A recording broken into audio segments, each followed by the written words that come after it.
Welcome to another video in the Spooncarving 101 series. Today I actually just want to make a chopping block. I'm gonna run you through how I make a very simple chopping block for spoon carving, cooksai carving, whatever you want to do. There's so many different ways of making some kind of chopping block for all of these greenwood carving styles. Some of these are even good to clamp something to and actually use your draw knife. There's spoon mules, there's shave horses. One thing I really like is that, and you can use it for bowls and cooksai making by putting some wedges in. And I actually have one of those in my earlier videos, and probably I'm gonna make one in the future, and I would like to show you again. But today we're just doing a very simple chopping block that is a tripod, and you can put steps in. Now quickly through the things I'm gonna be doing, and then actually just gonna shut up and I'm gonna do it. So I just got me a little block of wood here from the dump, and I used a pretty dull chainsaw actually to cut it up. I didn't want to film that or anything because it was a gong show. So this is just a piece of maple here, and it's still green, so it's gonna be drying. So after I cut the holes, those are actually gonna shrink up. My saplings I have over here, they were a little bit charred, so they dry inside. If you're getting yourself a piece of wood for a chopping block, for an axe block, it's very important that it's a hardwood. So I've used cherry in the past, maple, oak. It's just very important that you don't use maybe anything like poplar, just right behind me. Birch should be still fine, but a lot of these woods are splitting very easily. And I have made the experience that cherry, since it's very fibrous, just like oak, and maple is a very hardwood once it's dry, they actually work really fine. So yeah, just stay away from pine, cedar, all of these, because you're just gonna split your chopping block. I don't want to be too specific on this. Just try out whatever you have. Maybe there's a neighbor who can just, I don't know, who has a lot of firewood. If you search for something like that, you can just walk over and, I don't know, barter something for it, like a spoon, to get yourself a nice big piece of dried lumber. And so from there, what we're gonna be doing is you can keep this block straight, and there's numerous ways how you can actually modify the top surfaces that are at an angle, so you can lean your spoon to it when you're actually axing out certain parts of the spoon where you need to support not necessarily the tip or the butt end of the spoon, but you need to put it on the side to chop off the transition between the bowl and the handle. And it's very easy, or it's a lot easier that way if you can lean it to the side and still support it on something. So this is why you're seeing a lot of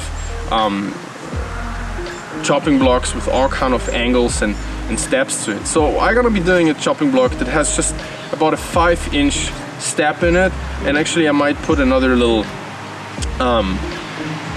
surface on it at an angle. But let's just see. We're gonna drill 3 holes.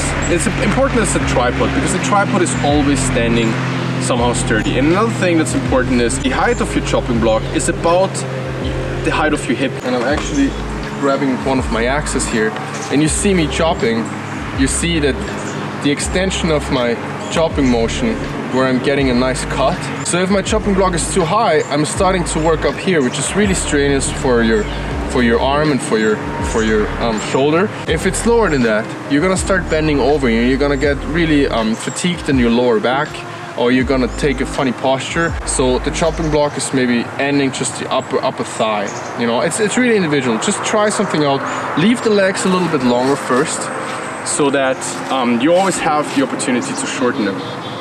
If you want to have a chopping block that's easily stored, if the legs are coming out too far and they pound it well in there, they're not gonna come out. So if they're really sticking out at a really wide angle, it's a little bit hard to store it. I like a chopping block that has kind of a 45 to 50 degree angle on the legs, so I can very easily just take the chopping block, put it in the car, or wherever I want to take it, and it doesn't take up too much weird space. What we're gonna do is we're drilling holes with one of these. This is called a 6-inch high-speed wood boring bit. In fact, this is like 1¼ inch. Some people go with, I used 1 inch before, which is really fine. You can also go with 1½ inches, but I wouldn't go any smaller than that. So we're gonna be drilling holes with this and a regular drill at the angle I was just talking about into the piece of wood.